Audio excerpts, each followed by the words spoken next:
Bismillahirrahmanirrahim. Alhamdulillahirabbil alamin. Wassalatu wassalamu ala asyrafil anbiya'i wal mursalin wa ala alihi wa ashabihi wa azwajihi wa zurriyyatihi wa atba'ihi ajma'in. Subhanaka la ilma lana illa ma 'allamtana innaka antal alimul hakim. La hawla wa la quwwata illa billahil aliyyil azim. Rabbi shrah li sadri wa yassir li amri wa hlul 'uqdatam min lisani yafqahu qawli. Allahumma iftah alaina bi futuhil 'arifin bik. Allahumma ja'alna minal ladzina yastami'una al-qawla fayattabi'una ahsana. Allahumma 'allimna mimma jahilna wa anfa'na bima 'allamtana wa zidna 'ilman nafi'an ya rabbal alamin. Rabbi a'udzu bika min hamazati syayatin wa a'udzu bika rabbi an yahdurun. U'idzu nafsi billahil aliyyil azim. Bismillahi ma sya'allah. La yasuqul khaira illa Allah. Bismillahi ma sya'allah. La yasrifu as-su'a illa Allah. Bismillahi ma sya'allah. Ma kana min ni'matin fa min Allah. Bismillahi ma sya'allah. La haula wa la quwwata illa billah. Wa ba'd. Qala Syekh Musannif rahimallahu ta'ala wa nafa'ana bihi wa bi ulumihi fid dharain amin. Kita muka surat 32. Dan wajib atas kita i'tiqad, wajib bagi segala nabi-nabi dan rasul itu amanah. Artinya kepercayaan. Maknanya Allah Ta'ala pelihara mereka itu daripada buat apa-apa yang ia tegahnya, sama ada yang sudah ditegahnya atau yang lagi akan ditegahnya, sama ada ketika sudah balighnya atau belum balighnya, sama ada sudah jadi rasul atau belum jadi nabi dan rasul, sama ada tegah haram atau tegah makruh, bahkan khilaf aula pun mereka itu tiada buatnya. Hanya kesemua yang mereka itu buatnya diberi pahala bagi hak mereka itu, dan tiada mereka itu buat perkara yang ditegah itu dengan sengaja atau dengan lupa. Adapun syukur kita Allah Subhanahu Wa Taala limpah kurnia dia semata-mata masih hidup kita atas muka bumi dia. Dia yang ciptakan kita, langit, bumi, yang boleh ada kita melalui perantaraan mak ayah kita. Allah lah yang mencipta kita, alhamdulillah.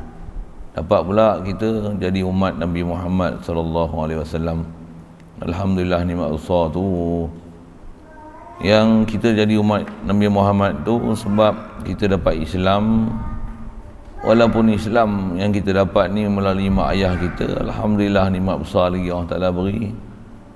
Disedarkan kita kewajipan untuk ilmu, untuk belajar Islam, iman, belajar macam mana nak mengenal Allah Ta'ala dengan berdalilkan alam ni, kita ni adalah petunjuk kepada dia. Apa yang kita tengok zahir ni mendalilkan Allah yang ghaib. Alhamdulillah diberi kita ada ilmu tauhid, faham ke Allah Ta'ala, boleh mengiyakan Allah Ta'ala, mengiyakan Nabi kita Muhammad sallallahu alaihi wasallam. Mengiya pula bukan saja di mulut tapi dengan hati sanubari, dengan ada perasaan mendalam di hati.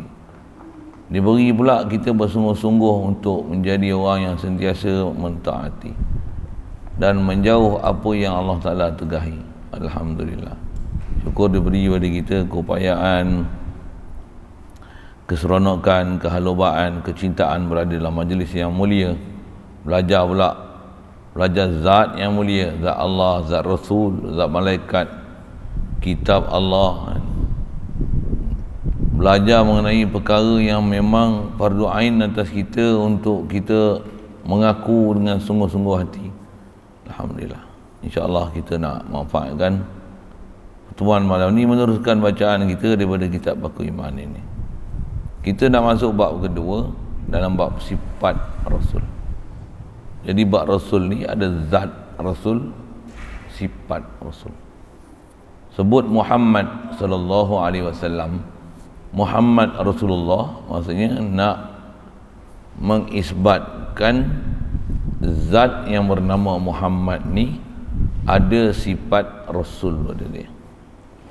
Maksud sifat Rasul ni ada risalah, ada Allah Ta'ala beri perintah, suruh, larang, perkhabaran, maklumat yang diperintahkan kepada dia untuk sampaikan kepada kita. Jadi mempelajari bab Siddiq, amanah, tabligh, fatanah ni maksudnya kita nak ikrar, nak mengaku adanya zat Muhammad sallallahu alaihi wasallam dan adanya sifat pada Nabi kita Muhammad sallallahu alaihi wasallam. Begitu juga mengakui zat dan sifat Nabi Muhammad, maksudnya mengakui juga segala zat dan sifat segala nabi-nabi dan rasul sekaliannya tanpa ada kecuali. La nufarriqu baina ahadin min rusuli, kita tak ada beza seorang pun daripada mana-mana rasul yang Allah Ta'ala pernah hantar dan utus atas muka bumi ini.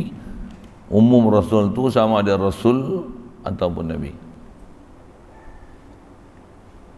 Jadi kita beriman dengan Muhammad Rasulullah ni maksudnya beriman ada nama seseorang yang bernama Muhammad ni. Jadi ada zat batang tubuh dia yang dia adalah benar-benar utusan Allah Ta'ala. Begitu juga sekalian Nabi Rasul yang dikhabar sebelumnya adalah juga mempunyai sifat-sifat sebagai utusan Allah Ta'ala. Mereka makhluk istimewa, wajib kita pegang. Mereka memang makhluk yang sangat mulia dan kita kena berikan kemuliaan tu pada mereka. Khasnya pada Nabi kita Muhammad sallallahu alaihi wasallam kena banyak selawat dan salam atas dia. Yang tu kena mujahadah sikit lah, banyak selawat salam ni.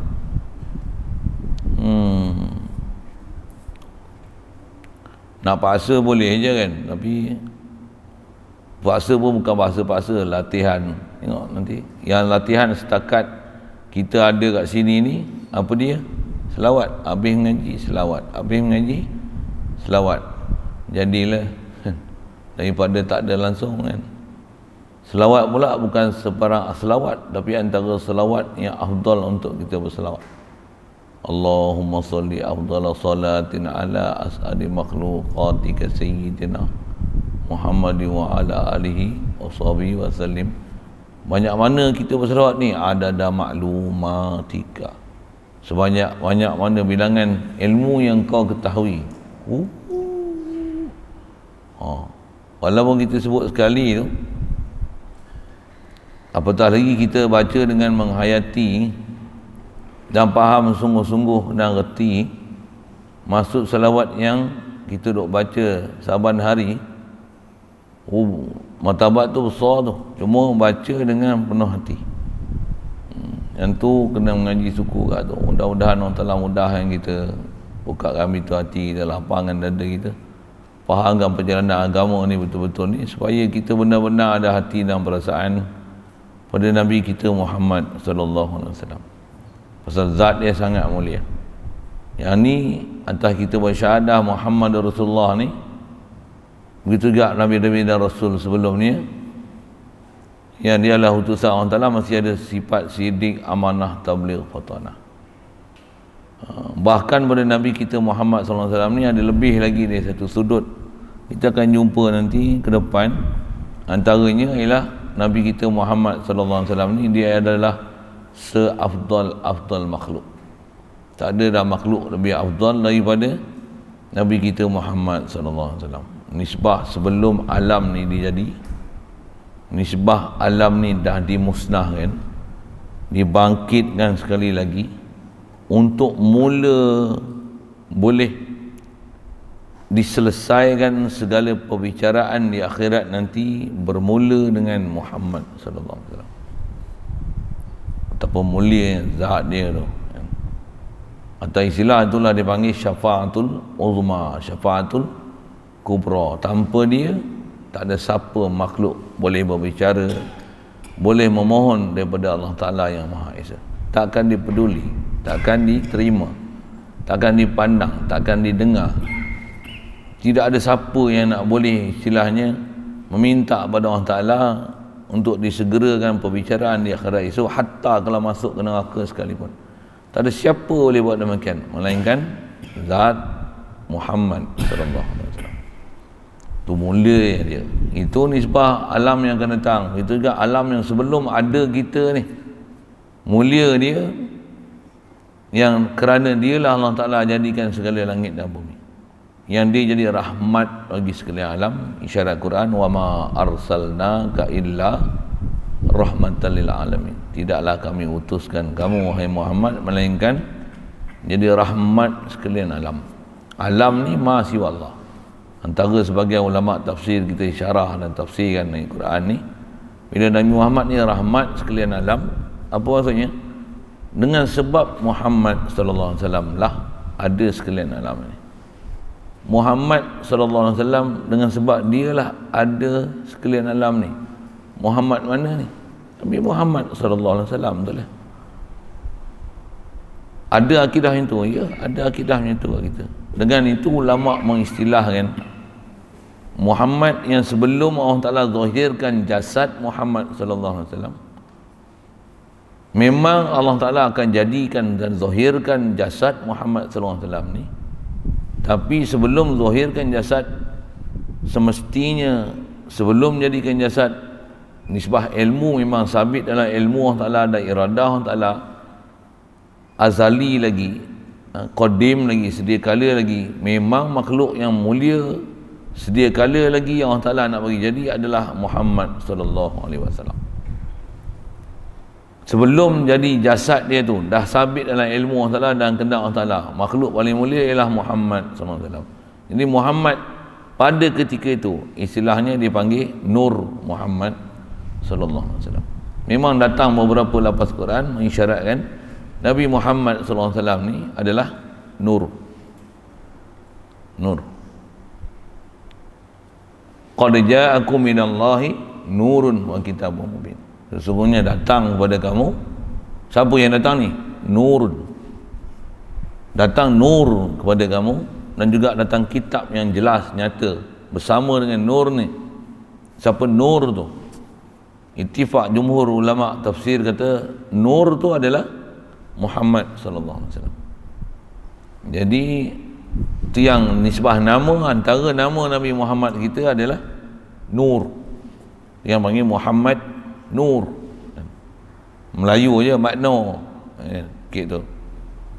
Lama-lama maknot, panggil not, panggil tu je kan. Sikitlah lawak bodoh gitu, tak gelak tak apa. Tapi nak sebut Nur tu memang nama kita, Nabi kita Muhammad sallallahu alaihi wasallam. Bahkan bukan saja nama, bahkan hakikat dia tu, dengan sebab dia Allah Ta'ala jadikan sekalian alam ni, maka diistilahkan dia adalah Nur. Dengan sebab dialah maka adanya sekalian alam ni. Bahkan ada hadis kursi yang saya duk ngaji mulut-mulut Tok Guru duk sebut perkataan ni, kata dia laulak ma khalaqtul aflak, ai laulaka ma khalaqtul aflaka, kalaulah tak kerana kamu tidak aku ciptakan sekalian alam buana. Dan itulah sebahagian daripada tafsir kepada makna ayat Quran, wa ma arsalnaka illa rahmatan lil alamin. Jadi Nabi Muhammad rahmatan lil alamin siapa dulu? Alam dulu ke Muhammad dulu? Muhammad dulu. Nabi Muhammad dulu ke langit bumi dulu? Ha? Muhammad mana yang dulu sebelum jasad Nabi Muhammad? Nur Muhammad sallallahu alaihi wasallam. Kalau kut susah nak telan, nak hadam Nur Muhammad ni, apa istilahnya? Ruh Nabi kita Muhammad SAW. Tapi tak diistilahkan ruh Nabi Muhammad SAW. Istilah disebut ulama, bahkan datang lafaz Quran beberapa tempat yang mengisyaratkan memang istilah nur tu kepada Nabi kita Muhammad sallallahu alaihi wasallam. Nur ni Allah pun An-Nur, Nabi Muhammad pun Nur, Quran pun Nur, Islam iman tu Nur, yukhrijuhum minadh-dhulumati ila nur. Nabi datang keluarkan manusia daripada kegelapan pada cahaya, kepada nur. Kegelapan apa? Daripada kufur, syirik, murtad, nifaq, kepada nur Islam, iman, tauhid ke Allah Ta'ala. Jadi istilah nur ni sebab petunjuk, hidayat yang dia permulaan, bihi yazharu kullu syai', dengan sebab dia nyata setiap sesuatu. Allah nur pasal apa? Dialah asal bagi ada segala makhluk ni. Makhluk takkan ada melainkan semua asal daripada Allah Ta'ala. Dan semua makhluk ni mai daripada mana? Asal dia daripada Nur Muhammad sallallahu alaihi wasallam. Atau istilah ulama ahli sunnah wal jamaah kita, memang istilah Nur Muhammad macam ni memang ada. Walaupun begitu, hati-hati, ada version yang gila dan salah. Macam mana kita sebut bab-bab ketuhanan, ada faham ketuhanan yang salah. Bahkan istilah wahdatul wujud apa saya sebut sekali lalu, ada fahaman yang begitu murni yang kita kena faham. Nak tauhid ke Allah Ta'ala, wujud ni wajibul wujud satu saja, zat Allah. Selain pada zat Allah Ta'ala mana ada wajibul wujud, semua mumkinul wujud, jaizul wujud, wahdah wujud Allah Ta'ala. Zat, tak ada zat yang memang hakiki wujud melainkan Allah. Sifat, tak ada sifat yang kamil melainkan hanya Allah Ta'ala. Jadi bukan saja wahdahkan zat Allah Ta'ala, wahdahkan sifat Allah Ta'ala, bahkan wahdahkan af'al Allah Ta'ala, bahkan wahdahkan milik Allah Ta'ala.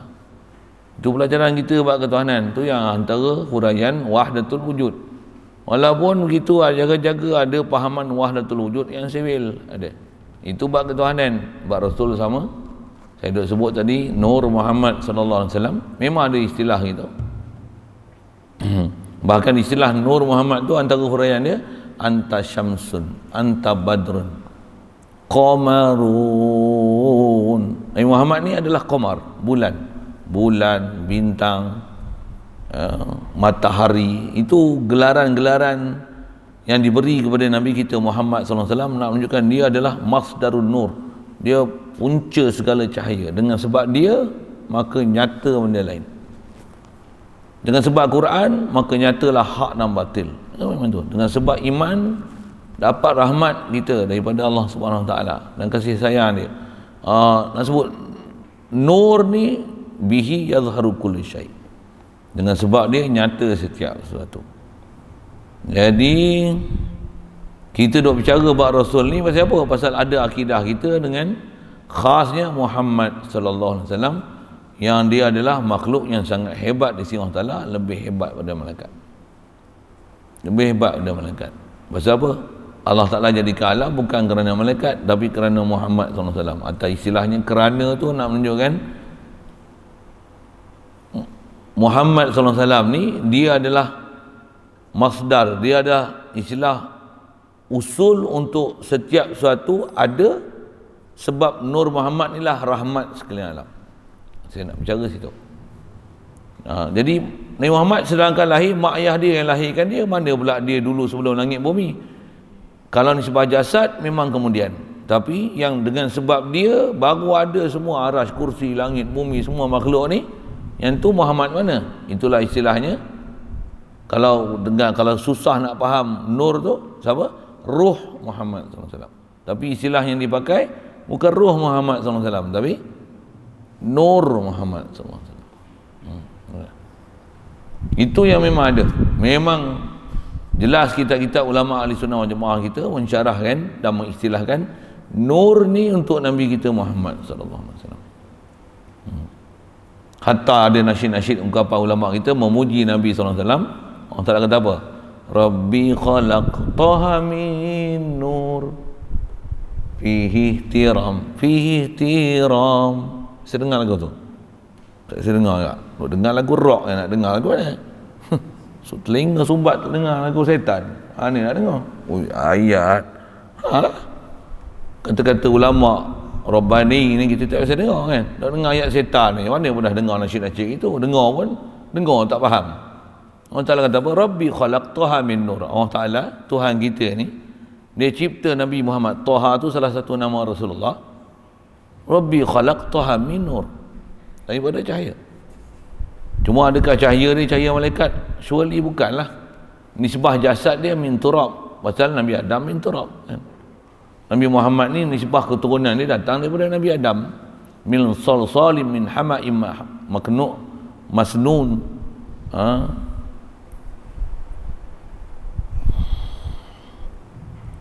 Allah Ta'ala cerita min tinil lazib. Lagi min hama'im masnun tinil latib kal fakhar wa khalaqal insan. Macam mana kal fakhar tu?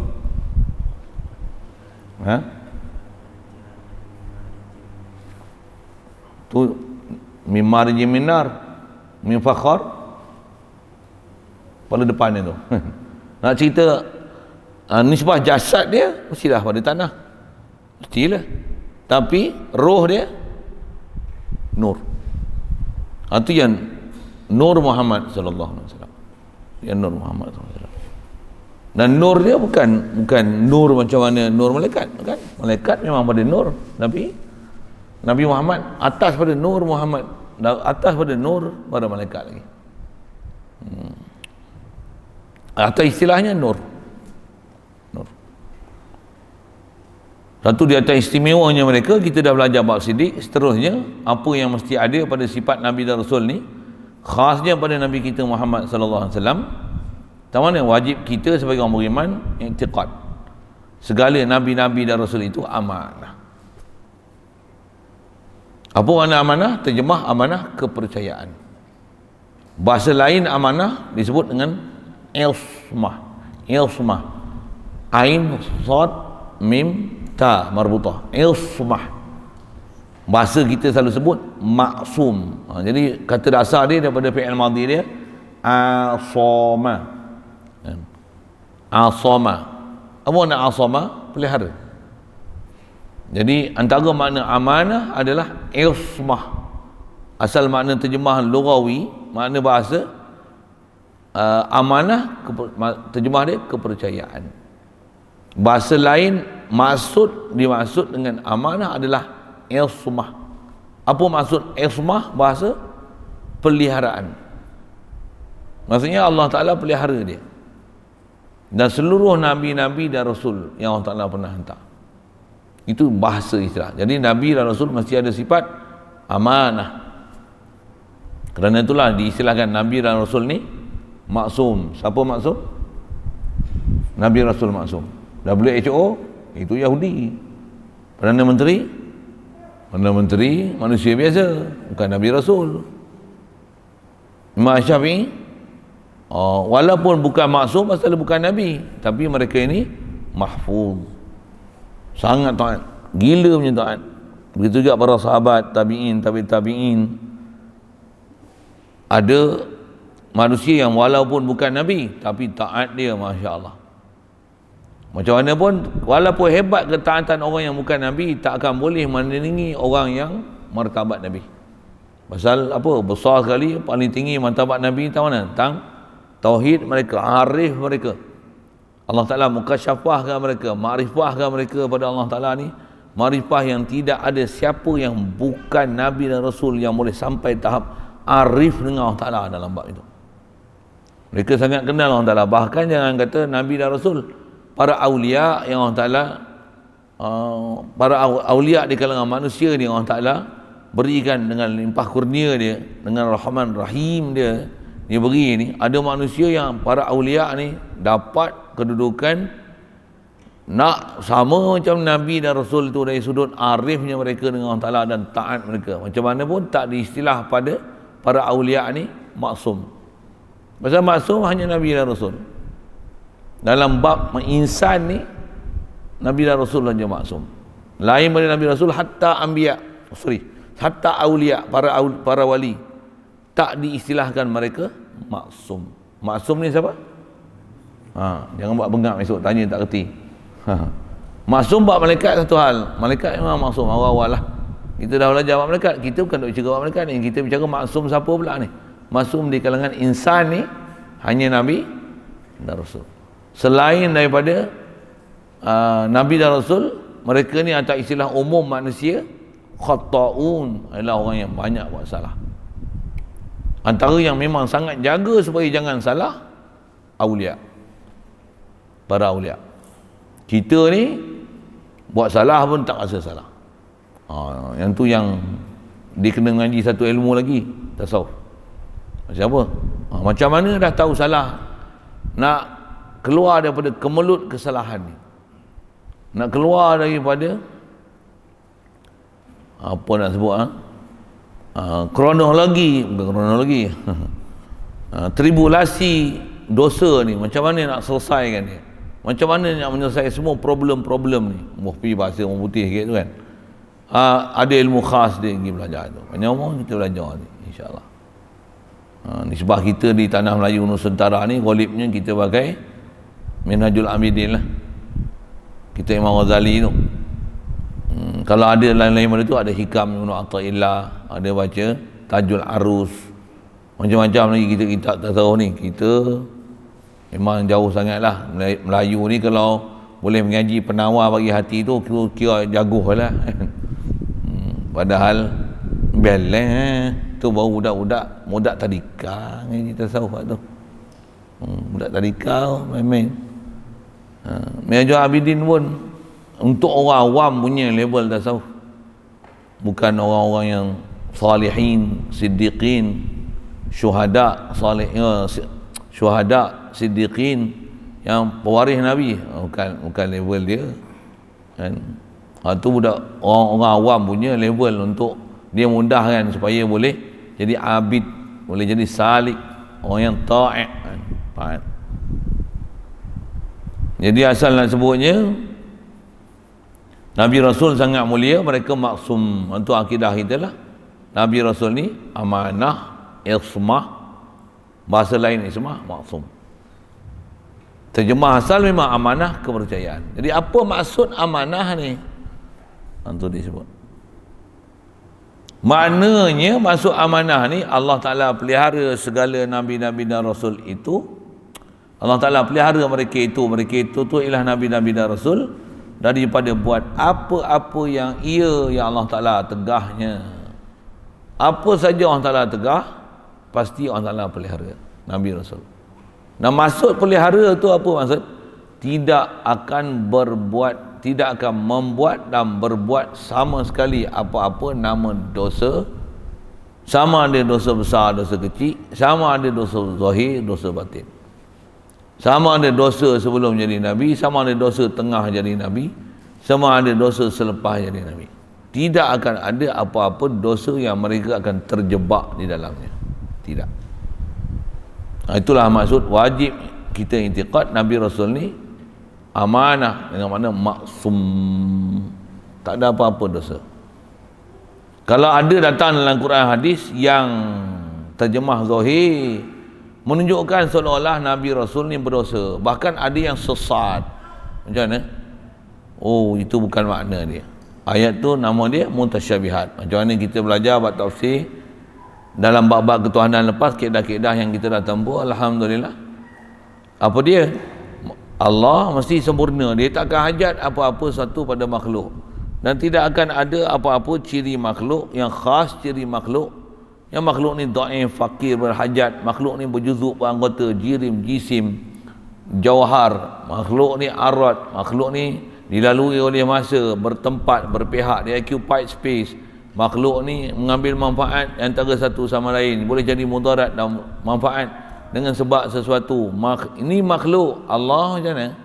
Subhanallah, subhanallah. Kalau ada ayat Quran yang menunjukkan makna macam tu, tu nama dia ayat-ayat Quran yang mutasyabihat. Sama dalam prinsip bab Nabi Rasul ni. Nabi Rasul ni mesti maksum. Lepas kita belajar sidik, amanah, tabligh, fatanah ni, khas maksum ni, kalau ada lafaz-lafaz Quran nak menunjukkan, bukan menunjukkan, seolah-olah boleh mewahamkan, membawa prasangka yang Nabi Rasul ni buat dosa, bukan dosa. Jangan pergi bodoh ambil makna zahir ayat kata Nabi Rasul berdosa, lepas tu orang tak ampunkan, yang tu pun tidak. Pasal ada orang faham macam tu. Ada orang faham macam ni pula. Dia kata apa? Nabi Rasul ni kalau buat dosa pun tak apa, orang tak ampun. Dia Nabi, orang tak ampun punya. Ya, no, that's the way, not the way. Itu bukan cara kita i'tiqad pada siapa Nabi Rasul.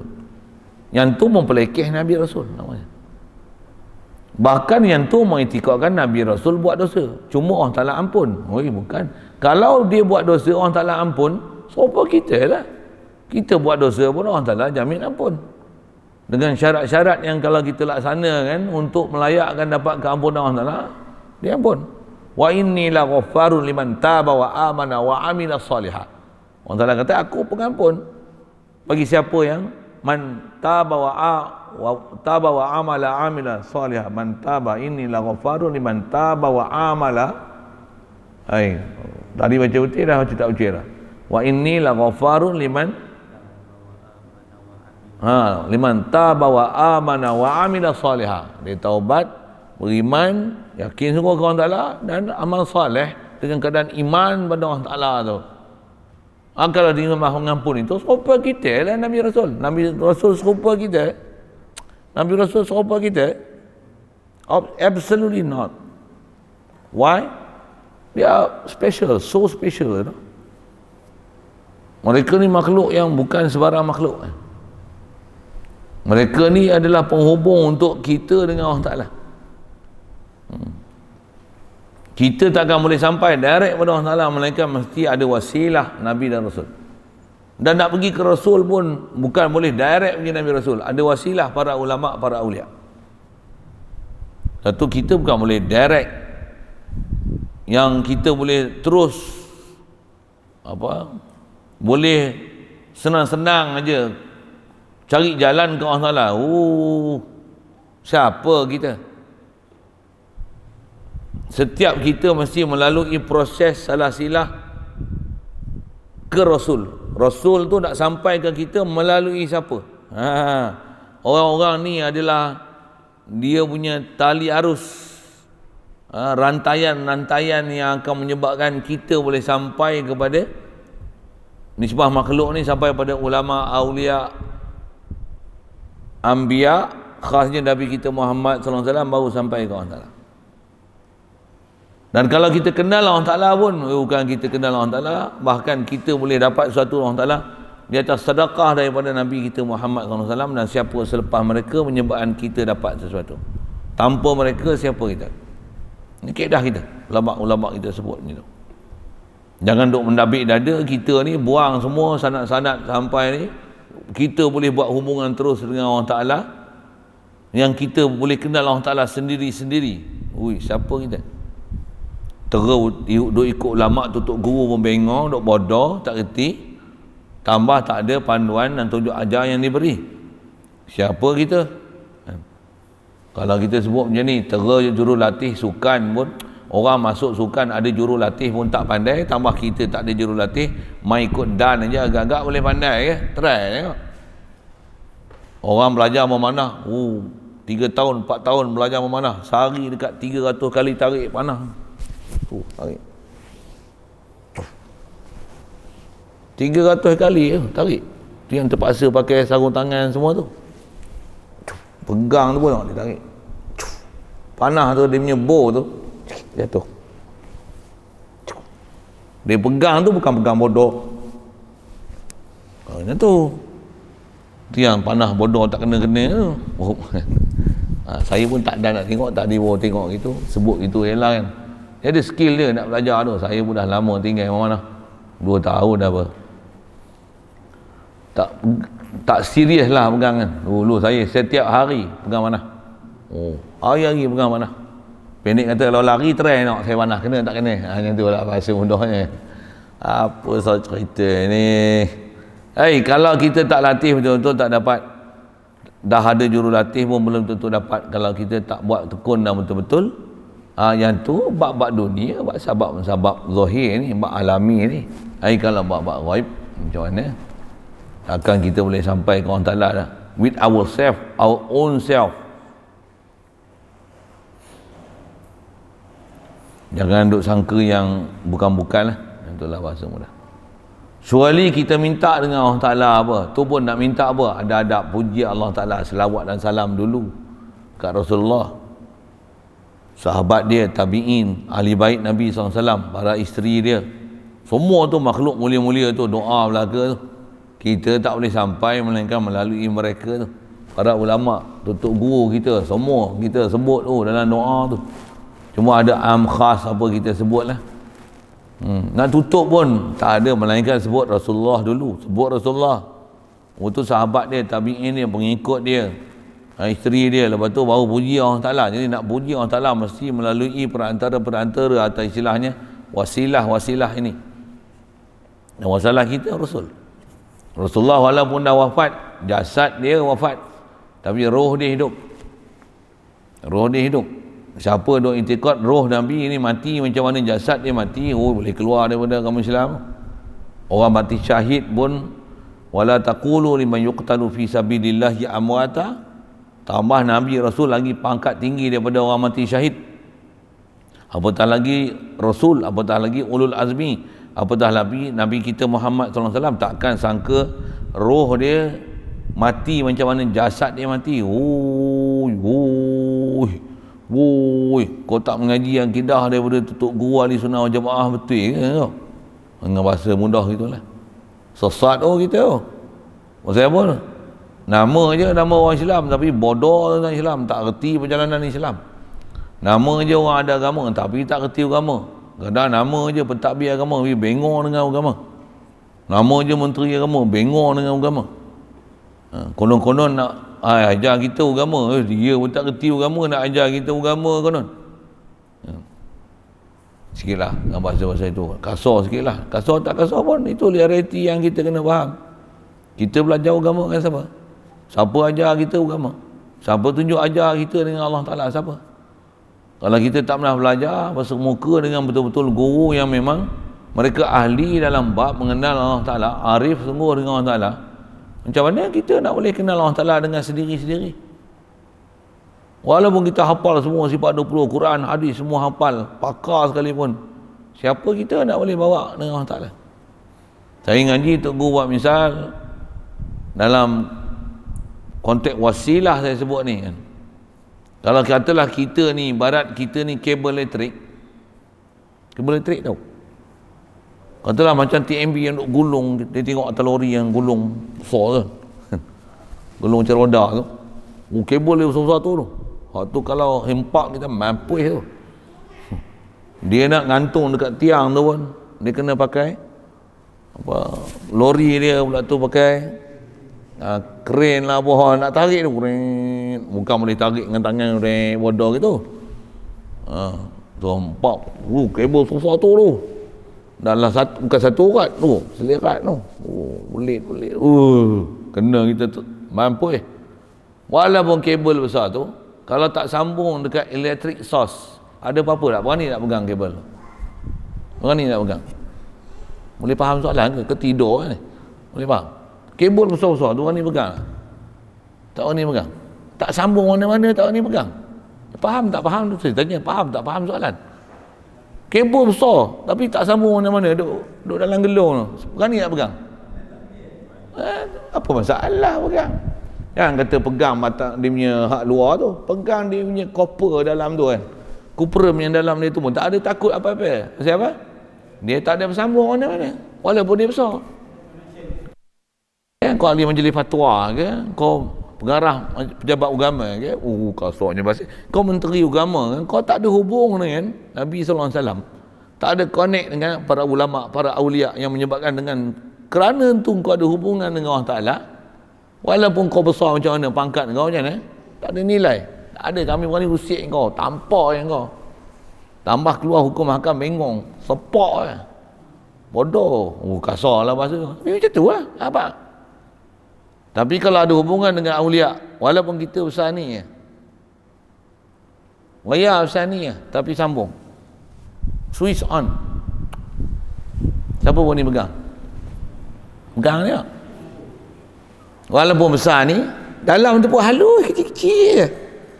Banyak yang duduk dalam, tapi yang ada kat luar tu satu kecil, besar rambut je. Cuba pegang tengok tu, pegang tengok. Tak ada, saya nak try. Nak, saya buat. Agak-agak pegang macam mana? Tak keras saja. Soal. Kenapa? Ada bersambung, ada connection. Jadi kita ni boleh jadi mulia tu pasal ada connection dengan awliya Allah, dengan para ulama, dengan tutup guru. Kalau tak ada nilai kita. Satu, jangan berbangga dengan apa yang ada dekat kita. Satu, besar guru kita. Itu yang pepatah keluar para ulama kita, apa dia? Laula rabbi ma'araftu rabbi. Laula murabbi ma'araftu rabbi. Kalau tak ada guru yang asuh aku tak kenal Allah Ta'ala. Jadi kenalnya kita siapa? Ada guru yang mengasuh kita, kenal Allah Ta'ala. Perkataan laula murabbi ma'araftu rabbi itu tak layak untuk guru-guru sekolah kebangsaan. Pasal guru sekolah kebangsaan bukan ngajar kita dengan Allah Ta'ala. Bahkan tak kena gaya ngajar kita lagi derhaka dengan Allah Ta'ala. Quran tak pakai, hadis tak pakai, baca Quran pun tak boleh buka aurat. Kira dunia ni, kira pangkat, karier, ijazah, sijil, PhD lah, apa bala lah. Tak ada langsung hubungan dengan Allah Ta'ala. Dan tu tak layak pada guru-guru tu. Macam mana adalah kan, satu masa dulu duk bising-bising masalah sambut hari guru tu kan. Ada kenyataan daripada orang tertentu, dia kata guru-guru agama tak layak untuk meraihkan hari guru. Pasal guru tu mesti guru yang diiktiraf oleh kementerian baru layak meraihkan hari guru. Oh, sampai dia kata gitu. Tak kau lah. Kau nak hari guru tu layak untuk disambut oleh guru-guru kementerian yang telah diberi ijazah, yang ada KPLI. Tak kau lah. Tapi perkataan yang disebut oleh ulama, laulal murabbi ma'araftu rabbi, yang tu memang tak layak untuk guru-guru sekolah kebangsaan. Kasar sikit bahasa tu. Betul siapa? Guru pendidikan jasmani layak apa tu? Guru sukan, guru muzik, duk main tu, recorder tu. Tu tak layak nak main. Guru yang hanya semata-mata ajar matematik tu layak tu untuk bawa kita kenal Allah Ta'ala. Pasal bila kau ajar aku kenal Allah Ta'ala? Kasar sikit lah bahasa. Tak percaya, tengok dia ajar apa kita dengan Allah Ta'ala. Guru macam tu kita nak kata, kalau lah tak ada guru ni aku tak kenal Allah Ta'ala. Bila kau kenal Allah Ta'ala? Bila yang diajar ke kita pada Allah Ta'ala? Bila yang tauhid untuk mengenal Allah Ta'ala ni merentasi kurikulum ni? Bila? Melainkan kita jumpa tok-tok guru yang memang ada hubungan dengan Rasulullah ni, para ulama ni, tauhid yang dia hanya merentasi semua pelajaran. Makan minum tauhid, kencing berak tauhid, duduk tauhid, baring tauhid, semua tauhid. Ngaji fiqh ada tauhid, ngaji nahwu ada tauhid, ngaji saraf ada tauhid, ngaji balaghah ada tauhid. Ni murabbi macam ni lah ajar kita. Yang inilah yang laulal murabbi ma'araftu rabbi. Dan murabbi paling besar ni kita ialah Muhammad sallallahu alaihi wasallam. Cuma macam mana kita boleh sampai ke dia? Mesti melalui alur dia yang betul. Mesti ada rantaian. Apa dia punya chain kan, rantai. Mesti ada. Ambil pada siapa. Hadis pun ada rantaian hadis. Takkan tauhid tak ada rantaian tauhid. Kau ambil pada mana? Takkan tiba-tiba tauhid kau Al-Quran dan hadis. Siapa faham kau Al-Quran dan hadis untuk kau dapat ahli tauhid? Siapa? Mesti ada. Siapa? Sikit dengan bahasa-bahasa gitu kan. Ini perjalanan kita. Satu antara kita nak faham la ilaha illallah Muhammad Rasulullah ni, mesti betul akidah kita dengan siapa Rasulullah dan siapa dia yang dipanggil pewaris Nabi tu. Siapa? Kalau kita tak kenal pada kita, sampai ada orang iktiraf, ahli sains pun boleh dipanggil ulama. Mereka ni pun takut Allah Ta'ala. Ahli sains boleh panggil ulama. Ya betul. Sampai orang kafir boleh diberi gelaran tokoh mahal hijrah. Kelakar. Bukan saja kelakar, dengar saya nak sebut celaka. Celaka. Pelik. Bagi tokoh lain, tokoh Datuk Bandar ke Datuk Perdana Menteri tak apa, tapi tokoh Islam ni bagi kat orang kafir muskil. Siapa dulu yang dia bagi kat siapa?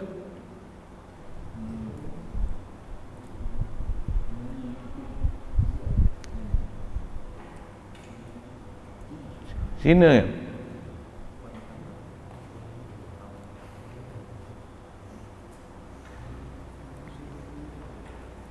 Bukan Lee Chong Wei kan? Tokoh Mak Hijrah. Alah lupa pula dah. Assalamualaikum. Siapa ingat? Ada? Online siapa ada tahu? Yang dapat tokoh Mak Hijrah, yang orang kafir jadi tokoh Mak Hijrah. Pelik semua. Lepas saya kata pelik semua. Babi gila tak buat gitu. Tapi Malaysia ada tokoh Mak Hijrah di kalangan orang kafir. Kau nak angkat apa sangat, nak bodek apa sangat dia, kau nak dapat undi ke apa? Pelik saya, pelik. Ada? Siapa? ingat Talian Ho. Ha? Li Lam Tai. Ahli parlimen tu, bukan lembah pantai. Li Lam Tai, Bukit Kepong. Ha? Bukit Bintang. Li Lam Tai. Iya. Banyak suai mah. Ya Allah. Li Lam Tai ah. Tak ingat saya tak tahu betul ingat tapi dapat maklumat gitulah kan. Alah, nanti kita Google ya. Tokoh Malah Hijrah tahun 2000 berapa itu. Li Lam Tai. Ya. Baik bagi budak ni, kawan hijrah pada Li Lam Tai tu. Kan? Si. Dahlah. Tak ada orang lah kawan Islam yang nak bagi tokoh Malah Hijrah ni. Oh, pelik sungguh. Itulah dah buta mata hati macam tu lah. Orang Malaysia pula, rakyat Malaysia pula ni jenis sami'na wa ta'na. Ati Allah wa ati'ur Rasul wa ulil amri minkum. Wah, dia bagi kaedah pula. Tasarruful imam manutun alal maslahah. Imam kalau buat apa pun dia ada maslahat dia. Jangan bangkang. Zaman dulu bangkang semua. Kerajaan Barisan Nasional dulu. Main kerajaan ni macam mana? Tasarruful imam manutun alal maslahah. Imam buat apa pun ada maslahat dia.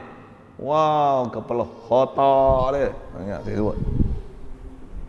Satu dia jangan tak tahulah kita punya kehidupan ni semakin hari pemerintahan dan masyarakat dengan kita sekali dia jadi semakin bengong semakin bangang, bahkan dia jadi bangang kesatunya bangang, dia akan jadi makin teruk, tak ada dia jadi semakin eloknya. Satu dia akan jadi semakin hari kepada makin hampir pada kiamat. Nak selamat pun tak apa. Jumpa memang orang yang dijamin oleh Nabi SAW. Orang ni, dia mazharul hadi. Dia bawa kita jalan benar balik. Macam mana pun sekarang ni ada ke? Ada. Wali kulli qaumin hada. Allah Ta'ala bagi isyarat itu. Bagi setiap kaum ni ada hadin. Ada orang yang akan menjurus kita jalan kebenaran. Pasti ada. Datang pula dengan lapan nakirah. Wali kulli qaumin hada. Artinya hadiun. Untuk ngaji nahu apa jumpa lah pelajaran-pelajaran tu kan. Saya nak cerita dalam Al-Quran ada wali kulli qaumin hada. Siapa yang akan jadi mazharul hadi, jadi dia tempat menzahirkan petunjuk nak bagi kita jalan sebenarnya. Mesti ada, cuma kita cari ke tak cari, jumpa ke tak jumpa, peduli ke tak peduli, bersungguh ke tak bersungguh. Itulah Allah Ta'ala tak pernah menzalimi kita dengan dia biarkan begitu saja. Kalau zaman dulu ada Nabi, sekarang tak ada Nabi, dia ada pewaris Nabi dia bagi. Kenalilah pewaris Nabi itu. Jadi atas kita bicara ni nak sebut apa? Pasal nak bicara bab Nabi, itu yang kita kena ikutkan Nabi. Kenal Nabi ni betul-betul, nanti kita akan kenal siapa dia yang dipanggil pewaris Nabi. Kalau tak ada ciri-ciri macam mana nak hampir pada Nabi ni tak ada, tu satu haraplah kita nak gelar dia pewaris Nabi, apatah lagi nak buah nama ulama. Apatah lagi kalau macam tadi tu nak buah nama tokoh Ma'al Hijrah benda tak hijrah Islam pun tidak lagi. Kalau saya komen macam tu. Cuma saya tak tahu siapa penasihat yang bagi cadangan supaya Li Lam Tai, betul tak silap saya, Li Lam Tai tu jadi tokoh Ma'al Hijrah. Tak ada orang lain ke? Alamak. Baik lantik siapa tu? Saya tu Anwan Seng. Tak betul kan? Anwan Seng masuk Islam. Anwan Seng dulu banyak tulis dalam surat khabar apa kan, artikel-artikel tentang Islam. Sebelum dia masuk Islam dulu dia tulis banyak, dan tulisan dia tulis dalam surat khabar itu banyak. Tapi bila dia masuk Islam senyap. Sepatutnya lagi bagus orang tu dilantik sebagai tokoh Ma'al Hijrah. Anwan Seng tu.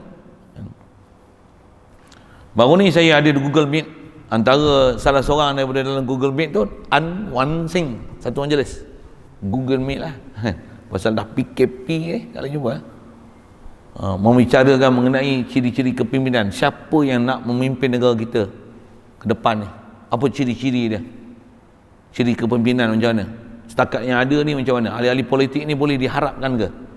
Ini ahli politik macam mana, agamawan ke apa ciri-ciri dia. Sedap ni memang cakap. Orang yang memang bijak pandai, intelektual lah, istilahnya alul hilli wa aqdi.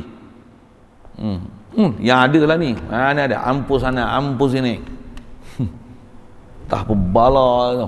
Ada yang bengong apa, ada SPM apa, bohpian nisbah kelulusan SPM sijil akademik bab agama ni tak ada langsung. Bengong langsung bab-bab agama ni. Allah. Nanti yang bila bahas bab-bab hukum hakam tu merepek-repek. Sikitlah ke sana tu. Tu macam mana boleh cerita tu. Pasal nak cerita, bab kita nak belajar ni, nak mengenal siapa dia yang dipanggil Nabiullah Rasulullah, khas sebut amanah. Mereka maksum. Jadi orang-orang yang kalau pewaris Nabi, memang mereka tak maksum. Nabi-nabi apa, para awliya apa, para ulama tutup guru kita, mereka bukan maksum, tapi mereka sangat menjuruskan dan cuba bersungguh-sungguh sedaya upaya mereka untuk jadi sangat taat pada Allah Ta'ala. Memang tak dapat martabat maksum, tapi oleh kerana sangat nak taat tu, mereka adalah mahfuz, tu istilahnya. Bayang tengok keupayaan Imam Syafi'i, antara yang terkenal apa dia, satu hari dia punya taat tu macam mana, khatam 30 juzuk Quran satu hari, every day 30 juzuk Quran. Sejak berapa tahun saya tak tahu, wallahualam, maklumat tu tak dapat. Tapi antara masyhur cerita amalan, bukan dia seorang aja, ramai, tapi yang sangat popular adalah Imam Syafi'i rahmatullah alaih. Nisbah dia baca Quran satu hari 30 juzuk. Sampai ada orang yang saya punya pengalaman mengajar, dia tak percaya, kata dia, saya tak percaya Imam Syafi'i baca 30 juzuk satu hari. Tak buat apa, kata dia, duk ngendak Quran lah. Tahap mu baca Quran macam tu lah. Bunyi hulu sikit. Saya kelahi tu dengan orang hulu lah. Dia tak ada kita nak baca satu juzuk pun terhegeh-hegeh. Tu mu. Mu nak banding dengan Imam Syafi'i. 7 tahun dah hafal Quran. 14 tahun boleh ijtihad jadi mufti. Bukan mufti bongong, mufti latikan, memang ahli ijtihad. Zaman dia ahli hadis ramai, fuqaha ramai, ahli mujtahid ramai. Kalau dia mengajar tu, ahli-ahli hadis, ahli-ahli mujtahid yang lain, yang pakar-pakar punya ramai zaman tu. Kalau Imam Syafi'i mengajar je, semua pergi dengar dia mengajar. Sekalipun dalam kalangan mereka tu, di kalangan mereka ada ahli mujtahid, ahli hadis, ahli tafsir, punya ramai. Tapi bila Imam Syafi'i rahmatullah alaih mengajar, semua tokoh-tokoh ulama ni semua ahli-ahli mujtahid pada zaman tu pergi mengaji. Dan mengaji bukan ambil fiqh, pasal ada yang pakar fiqh, ada ahli mujtahid macam Imam Syafi'i, tapi pergi buat apa? Nak dengar lughah daripada Imam Syafi'i. Dengar lughah. Kata dia, bila aku dengar Imam Syafi'i ni cerita bahasa Arab ni, kata dia, zanantu anna al-lughatal arabiyyah takhruju min fihi. Punya hebatnya Imam Syafi'i cerita bahasa Arab ni, tafsir dia, hadis, cerita Quran, tafsir satu-satu ni, seolah-olah bahasa Arab ni datang daripada Imam Syafi'i. Dia punya pakar tu. Pakar tu. Nak kata sangat taat. Satu, kalau kita kenal siapa Nabi-Nabi, kita akan kenal siapa betul-betul pewaris Nabi. Banyaklah ni, Allah. Saya tak kata orang lain lah, kita pun Allah lemahnya. Qurannya lemah, selawatnya lemah, zikirnya lemah, istighfarnya lemah, nak baca Quran lemah, selawat lemah, lemah sangat. Nak boleh ada kemampuan nak ingat Allah Ta'ala pun sangat lemah. Ilmu yang ada pun lemahnya. Kalau kata boleh scan lah berapa persen aja iman ada dalam hati, Allah, lemahnya. Allah. Baik, jadi maksud maksum ni, amanah ni, apa maksudnya, artinya, maknanya Allah Ta'ala pelihara mereka itu daripada buat apa-apa yang ditegahnya. Sama ada yang sudah ditegahnya ataupun yang lagi akan ditegahnya. Sama ada ketika sudah balignya ataupun belum balignya. Dengan masa belum baligh ni kanak-kanak lah. Masa kanak-kanak pun tidak akan ada seorang pun di kalangan Nabi dan Rasul akan nama buat dosa. Tidak ada sama sekali. Itu yang lepas saya sebut, misalnya kisah Nabi Ibrahim masyhur, kecil-kecil jual bahala. Dia jual bahala dengan dia berdakwah dalam duk jual bahala tu. Dia dah mengenalkan manusia dengan Tuhan. Siapa nak beli? Benda yang tak bagi mudarat dan manfaat, seorang pun tak beli. Dia jual tu bukan nak bagi laku, dia jual tu untuk kenalkan berhala siapa Allah Ta'ala siapa. Siapa nak beli berhala yang tak bagi mudarat dan manfaat? Itu yang kata, sebelum tu pak menakan dia jual, orang bakal beli. Tapi bila dia jual, orang yang dah beli pun pulang balik. Tak anda aku, kata dia. Ya.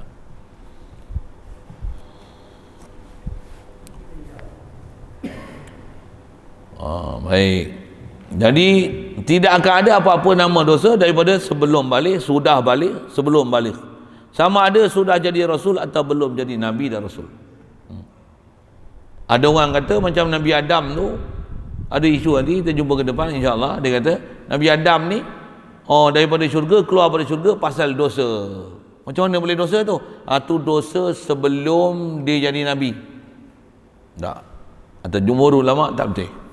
Sewil pahaman tu. Tidak ada yang dibuat oleh Nabi Adam yang nama dosa. Ngaji mesti daripada ahli dia. Kalau kita tak jumpa ahli, nanti kita dengar hak sewil tu lah seolah-olah dia ahli. Tambah faham pula, ada kita bicara lepas, ada pahaman dia kata Nabi Adam ni bukan termasuk Nabi Rasul. Ada yang kata Nabi Adam ni memang buat dosa. Dan Nabi Adam pun keluar pada syurga pasal dosa. Nanti saat. Nabi Adam berdosa? Nabi Rasul lah Nabi Adam ni. Ke Nabi aja bukan Rasul. Ke tak Nabi Rasul. Kalau macam pahaman Wahabi gila babi tu memang dia kata bukan Nabi Rasul, tak heranlah dia kata Nabi Adam buat dosa pasal dia kata Nabi Adam bukan Nabi. Boleh? Faham saya cakap apa? Satu, dia tak ada masalah untuk dia kata Nabi Adam buat dosa. Dia kata manusia biasa. Bahkan celupanya mulut mereka ni, dia kata Nabi Muhammad pun manusia biasa. Dalilnya anak basyarum mislukum. Dan Nabi Muhammad pun kata dia, jangan kata Nabi Adam. Nabi Muhammad pun asalnya sesat. Lepas tu pun dapat hidayat. Celupanya mulut dia. Dalil mereka ayat Quran. Kita akan jumpa nanti tu. Tak mana? Saya kata nanti tu kita akan bagi pencerahan itu. Tapi nak sebut ni hujah-hujah pokok bengong ni. Yang ambil Zohir Quran. Bahkan orang yang cakap macam ni bukan sebab orang pensyarah universiti. Ada PhD. Dalil kata dia ayat Quran nak menunjukkan Nabi Muhammad pun sesat. Dia kata apa? Wa wajadaka dhallan fahada.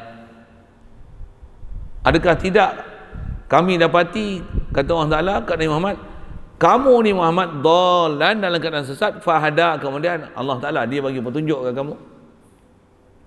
Dia kata bukan saya yang kata, Allah yang kata Allah Nabi Muhammad sesat.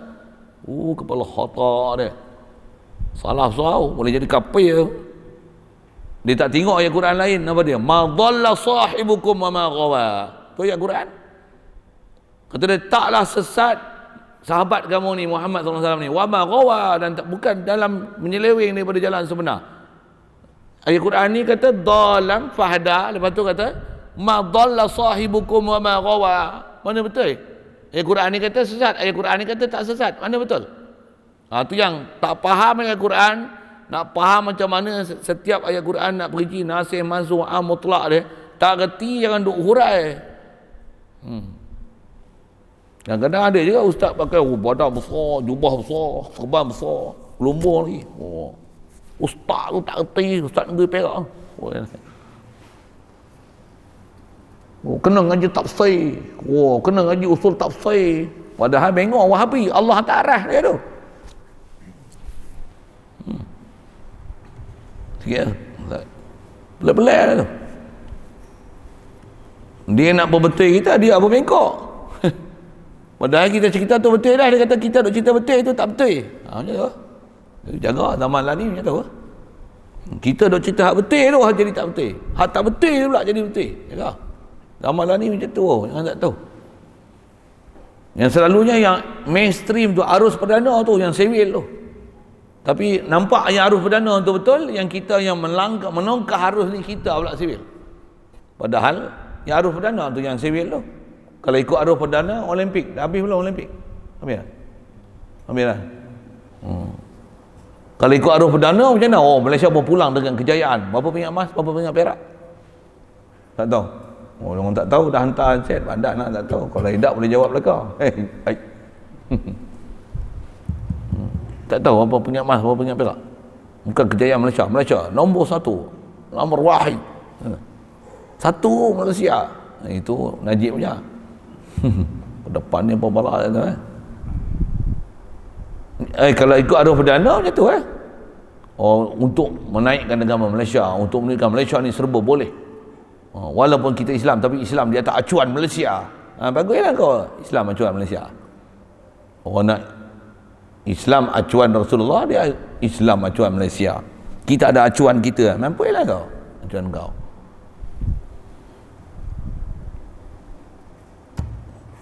Jadi tidak akan ada nama-nama dosa langsung kepada Nabi Rasul ni.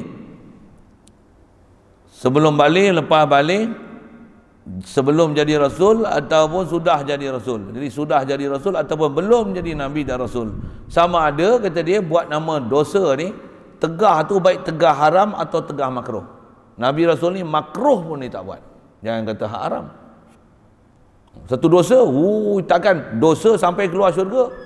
Keluar syurga tu bukan pasal dosa. Mesti punya. Macam mana nak faham ayat-ayat Quran yang zahir nampak macam Nabi Adam keluar dengan sebab dosa. Begitu juga Nabi Rasul kena tipu tak dengan syaitan. Nabi Rasul bukan macam kita yang duk ikut setan. Kita banyak, kita sendiri setan. Tapi kita tak sedar kita setan. Kita duk kata Nabi Adam kena tipu dan was-was dengan syaitan. Ya kan? Dengan sebab tu dia makan buah khuldi, dia keluar pada syurga. Yang kita ni makan tak ingat Allah Ta'ala langsung, jadi setan. Kita rasa macam Nabi Adam tu yang salah besar, keluar pada syurga. Yang kita ni bismillah tak ingat langsung ke Allah Ta'ala bagi rezeki. Habis-habis kita rasa macam kita bagus sangat. Nabi Adam yang sesat pasal makan buah khuldi, terikut was-was daripada syaitan. Ya kan? Yang pasal buat bodoh dengan akidah macam tu.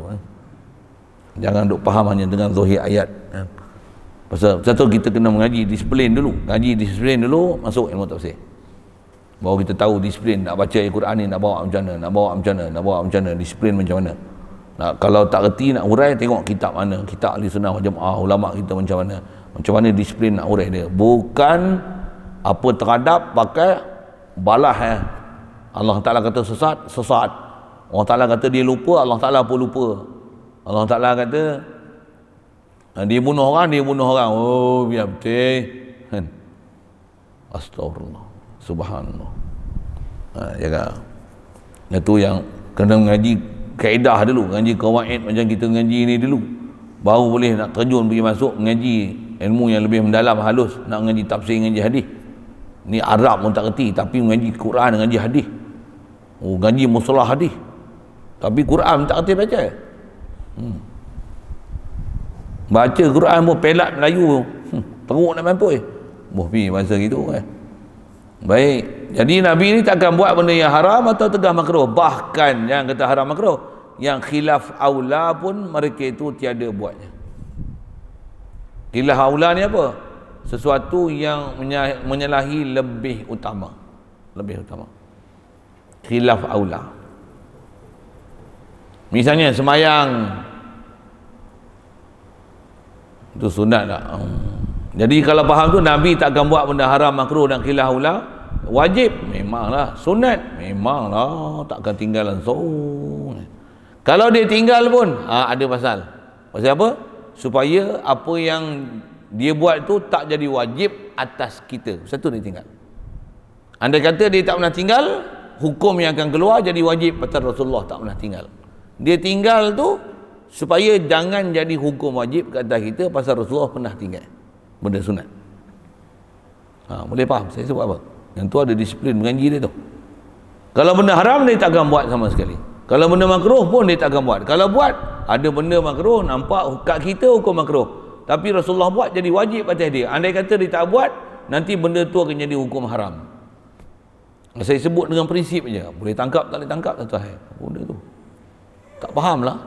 Memang saya sebut dengan prinsip kan. Ada CP dia, kena belajar tu. Memang ada huraian dia panjang. Saja nak sebut ada disiplin ilmu nak kena ambil tu. Jadi asal bicara, jangan kata buat benda makruh dan haram. Bahkan yang khilaf aula pun mereka itu tiada buatnya. Habis itu Nabi dan Rasul ni apa kerja buat dia hari-hari? Sentiasa dalam keadaan taat. Makan pun taat, tidur pun taat, kahwin pun taat, kencing pun taat, berak pun taat. Apa saja dibuat, semua taat. Zahir taat, batin taat. Tak ada apa yang Nabi Rasul buat dalam keadaan lalai. Semua dalam keadaan taat. Sedar ke Allah, tauhid ke Allah. Istilahnya sentiasa tawajuh ke Allah Ta'ala, tak pernah lupa dengan Allah Ta'ala. Itu Nabi Rasul. Jangan tak tahu. Satu kita macam mana? Jauh lah. Tapi Nisbah nak dapat tak pencapaian kalau boleh macam tu. Itulah pencapaian yang dituntut kat kita untuk lagi dapat. Memang kita tak boleh jadi Nabi Rasul, tapi kalau boleh, kalau tak duduk standingan dia memang tak boleh. Duduk bawah dia lah. Mesti ada semangat dan cita-cita macam tu, pasal mereka lah makhluk mulia di sisi Allah. Jadi kita nak dapat mulia mesti ikut jalan-jalan mereka, yang jangan buat benda haram, benda makruh, khilah aula pun tinggal. Macam tu lah. Ada pelajaran ni nanti, belajar tu banyak orang jumpa insya-Allah. Kita nak belajar faham khas asas ni, Nabi Rasul tidak akan ada apa-apa nama buat dosa. Tu prinsip. Istilahnya sidik amanah. Istilah tu dipanggil amanah. Bahasa lain amanah ialah ismah. Bahasa kita selalu pakai maksum.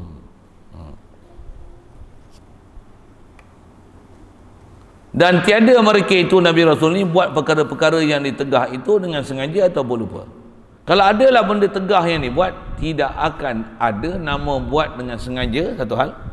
Lupa pun tidak. Kalau ada dalam Quran kata Nabi lupa, macam kisah Nabi Adam tu, fa'asa Adamu rabbahu faghawa. Tu kata Nabi Adam ni asa, dia derhaka dengan Allah Ta'ala. Terjemah dia macam tu. Faghawa, lepas tu jadi sesat. Itu syaitan pula, ada cerita syaitan pula. Fawaswasalahuma syaitan. Syaitan mewaswaskan Nabi Adam dan Siti Hawa. Nabi tengok Zohir sekali lalu, macam mana Nabi Adam kena wawas dengan syaitan. Kita tak kena wawas dengan syaitan. Baguslah syaitan besar lagi kita daripada syaitan. Sikit yang bahasa-bahasa itu. Itu yang kena mengaji elok. Macam mana nak faham ayat-ayat Quran tu. Bahasa-bahasa yang ada dalam dia. Satu disebut prinsip dulu. Nabi Rasul buat atas nama lupa, atas nama dosa, atas nama sengaja, tidak sama sekali. Sengaja pun tidak, atas nama buat dosa, lupa pun tidak. Dia bukan lupa atas nama dia dengan sebab lupa tu dia buat dosa. Tidak. Sampai tempat nanti saya cerita. Dan cerita tu nanti sebenarnya kita belajar tafsir daripada Al-Quran. Ni ke depan ni jumpalah ni. InsyaAllah. Pagi esok sambung lah. Ni kita nak cerita lagi. Nanti ikut 10.30, 11 lagi. Tapi mengaji kalau boleh nak dengar, kalau boleh malam ni juga tak? Nanti ya, kita tak larat nak simpan semua pula kan. Cepat dengan alim nanti orang jealous pula. Cepat keluar pondok pula kan. Cepat balik. Dah alim semua. Bukan kedekut pula, tak ada lah itu kan. Tapi jangan tak tahu nak hadam bukan senang sebenarnya. Sekali lalu dengar rasa macam faham, tanya balik apa pun tak kerti. InsyaAllah kita sambung, to be continue. InsyaAllah tomorrow morning lah. InsyaAllah. Kalau mati kalau carilah orang lain menyambung ya. Mana tahu, saya bukan tahu umur saya. Kau tengok dengan sihat ni ada lagi lah nyawa tak. Tapi ajal maut bukan di tangan kita. Dan entah tidur malam ni tidur terus. Saya tengok ditidurkan. Isu COVID ni kan kita selalu dengar kan, ditidurkan. Bagi ubat ditidurkan, terpaksa ditidurkan. Ada beberapa sahabat kita pun ditidurkan. Siap minta doa lagi. InsyaAllah yang memang mengaji tu tak ada masalah. Ditidurkan ke dia mati pun, kalau dalam keadaan iman tak ada masalah. Masalahnya apa? Ni tak tidur ni tapi duk masalah macam-macam.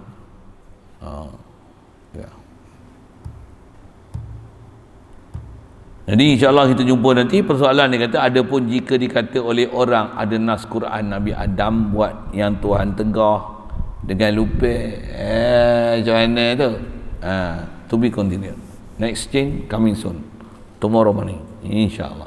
Biiznillah. Punya putih tu. Ada soalan? Nabi buat benda yang makruh adalah mengajar wajib Nabi. Ya.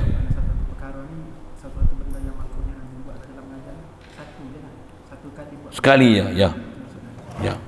Antara yang masyhur sebut, soalan tanya mengenai kalau ada benda tu makruh, Rasulullah dibuat bukan atas nama makruh, tapi dibuat atas jalan kat dia jadi wajib. Yang saya sebut dengan kaedah tadi, andai kata dia tak buat, benda tu akan jadi haram. Antara yang masyhur selalu sebut dalam kitab apa dia? Rasulullah pernah dia minum tak duduk. Dia minum tak duduk. Bahasa tutup guru macam tu dia guna. Minum tak duduk ni minum apa? Berdiri lah. Tapi dia tak guna kata Rasulullah minum berdiri. Rasulullah minum tak duduk. Kalau tak pernah dilihat Rasulullah minum dalam keadaan tak duduk, nanti apa hukum dia? Haram minum berdiri. Tapi pernah dilihat satu ketika Rasulullah minum dalam keadaan tak duduk. Apa fahamnya? Makruh berdiri. Untuk Rasulullah minum tak makruh ke? Nisbah dekat dia jadi wajib.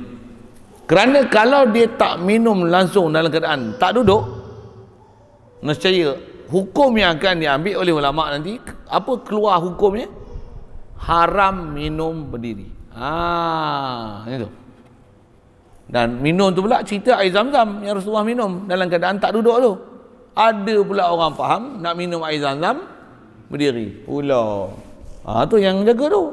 Dia kata ada hadis sabit Rasulullah minum air zam-zam dalam keadaan berdiri. Yang hadis Rasulullah minum air zam-zam duduk, dia tak pernah tengok. Dia jumpa satu tu je pun, dia kata memang sabit minum air zam-zam ni Rasulullah minum berdiri. Padahal sekali je. Tu nak menunjukkan makruh minum berdiri. Selalunya Rasulullah duduk, tak pernah minum dalam keadaan berdiri. Boleh faham? Saya pergi umrah pun pernah kena tegur dengan Pak Arab. Kita ambil air zam-zam kat Mekah tu, ambil minum lah. Memang minum air zam-zam ni minum sebanyak-banyaknya. Minta dengan doa lah, jangan terkencing ya Allah. Tapi atas ikhtiar janganlah pergi minum hak sejuk, yang ais tu. Minum hak biasa lah. Minum hak ais tu sakit kencing. Apa saya nak sebut ni? Kita duduk minum air zam-zam tu, minum duduk lah. Minum duduk tu Pak Arab tegur. Syekh, haji. La tajlis, qum. Betul, hakaza. Karena Rasulullah yashrabu zam-zam qa'iman, kata dia. Kata la usaddiquk. Kana marrah faqat qa'iman. Fi sa'ir waqt jalisan. Lengur ni. Ingat ke dia tak kerti cakap Arab kan. Malah nak kelaya kan, tapi sebut cakap gitulah.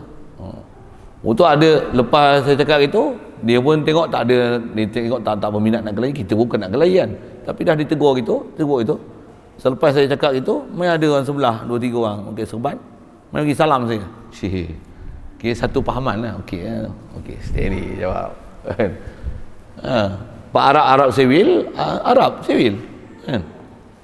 Apa saya nak sebut lah. Jadi kaedah dia gitulah. Jadi kalau Rasulullah memang ada sipir-sipir macam tu. Bahkan misal kalau kita belajar contoh makruh tu, kita ambil wuduk 3 kali, basuh setiap anggota, apa hukum? Sunat. Kalau buat 2 kali makruh, sekali makruh. Melainkan tak ada air macam paip pecah tadi. Kalau ambil 3 kali air tak cukup, sampai basuh kaki, nak minum lagi, nak kecil lagi, nak berak lagi, contoh kan. Jadi boleh tak wuduk sekali-sekali? Kalau ada pasal boleh.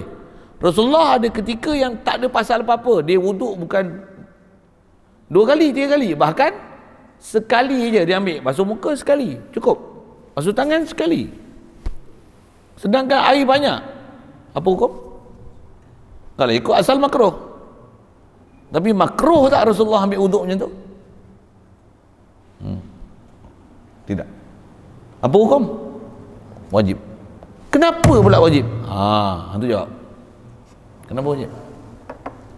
Kerana kaedah kalau katalah Rasulullah sepanjang hidup dia macam tu tak pernah basuh sekali, hukum fiqh yang akan diistimbat, dia ambil keluar oleh ulama-ulama fiqh berdasarkan pemerhatian pada perbuatan Rasulullah, apa dia?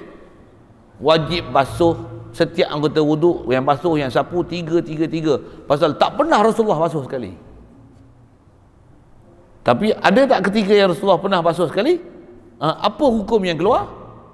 Yang wajib sekali, 2 kali sunat, 3 kali sunat, dan afdalnya 3. Kalau sekali pun sah, tapi makruh. Nisbah Rasulullah tak makruh.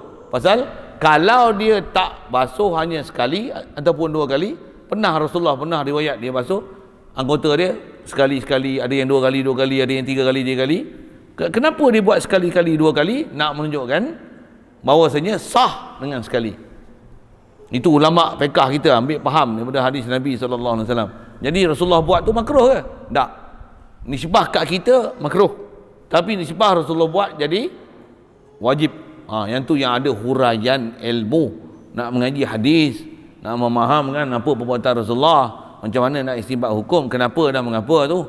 Ada ilmu yang halus, tertib, detail, apa lagi sebut, terperinci nak bagi faham hukum tu, yang kalau orang yang tak reti, dia tak faham perjalanan macam mana, apa yang berlaku pada Rasulullah, khasnya nak memahamkan mereka ni maksum, takkan buat nama haram makruh, khilaf aula pun tidak, hatta kalau cerita Nabi Adam sekalipun. Saya mengaji antara selalunya yang kantoi, bahasa dia kantoi lah kalau bahasa mudah-mudah ni, ngaji bab Nabi Rasul ni paling ramai orang kantoi cerita Nabi Adam. Cerita Nabi lain satu hal. Awal-awal sekali nak tengok dia mengaji tak mengaji, dia faham tak faham bab maksum, bab amanah ni, tanya cerita Nabi Adam ni. Kalau cerita Nabi Adam dia kata Nabi Adam berdosa, out. Maksudnya kau bodoh, kau tak faham kisah Nabi Adam. Hatta ustaz, dah berapa ramai jangan tak tahu ustaz-ustaz yang kata Nabi Adam berdosa. Ustaz tu, ustaz. Kalau ustaz pun kata Nabi Adam berdosa, orang awam lagi lah. Satu kena ngaji. Untuk saya tak pernah dengar lah ustaz. Tunggu ke esok. Kalau esok tak ada cerita, malam esok tak ada, ngajilah sampai kita sebut sampai habis. Itu yang kena mengaji dan belajar tu. Dan belajar, kau nak dengar pada orang lain, kau punya pasal lah. Tapi kalau dah faham apa dia perjalanan agama, sepatutnya kau nak belajar dengan siapa, kau dengar lah elok-elok. Kita boleh bagi nasihat je lah. Saya jawab soalan tu. Wajib Islam, wajib syar'i ke kalau macam wajib syar'i? Yang mana? Yang Nabi wajib buat makruh atau jalan nak mengajar tu, wajib syar'i ke wajib? Nisbah dia wajib syar'inya. Wajib syar'i nisbah dia. Tapi kat kita jadi makruh syar'i. Makruh syar'i. Nisbah Rasulullah buat benda haram tidak sama sekali. Satu, kalau macam Nabi Adam nampak macam dia buat benda haram, dengan sebab tu dah dikeluar pada syurga, macam dijauhkan rahmat oleh Allah Ta'ala. Tidak. Jumpa esok insyaAllah. Kalau kita faham kisah Nabi Adam betul-betul, Masya Allah, besarnya pengorbanan Nabi Adam. Sepatutnya kita puji dia. Bukan dosa sama sekali. Dia bukan dosa, bukan kena tipu dengan Iblis. Iblis memang nak menipu, nak tukar ke akidah dia. Dia tak pernah rosak akidah. Dia tahu kenapa dia makan, dengan sedar dia makan, dan lupa. Memang ada lafaz fa'asa Adamu rabbahu, fa'asa Adamu rabbahu faqaba, tu satu hal. InsyaAllah kita akan sebut esok tu.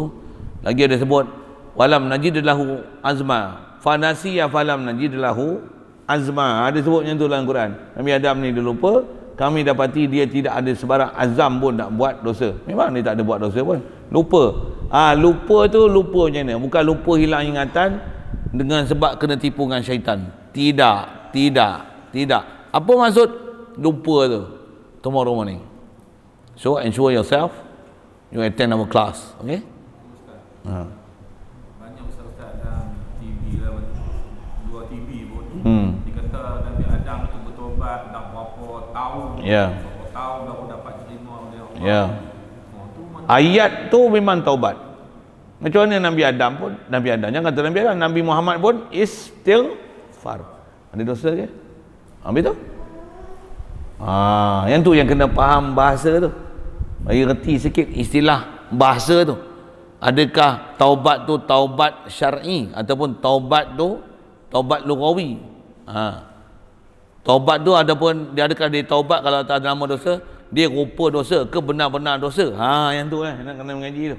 Itu yang kena saya sebut, kena ngaji, peralui, perhati, khasnya yang kita nak faham ni Nabi, bukan sebarang orang. Jangan kita sampai merendah-rendah dan menjatuhkan martabat Nabi. Sepatutnya kita kena hormati. Dia adalah orang yang kita kena sanjungi. Habis-habis kita jatuhkan martabat dia. Nabi Adam sabit sebab dia makan buah khuldi. Kalau tak, kita semua duduk syurga. Ramai juga orang cakap begitu. Jangan salahkan Nabi Adam di atas dia makan buah khuldi. Tak ada salah apa-apa pun. Bahkan itu satu pengorbanan besar dia untuk ada kita datang ke bumi. Coming soon. Tomorrow morning we will describe about that, insyaAllah. Mudah-mudahan Allah Ta'ala bless us and give our rahmat and hidayat that we can continue our lessons tomorrow morning, insyaAllah. Cakap putih lah. Geram sikit. Bismillahirrahmanirrahim.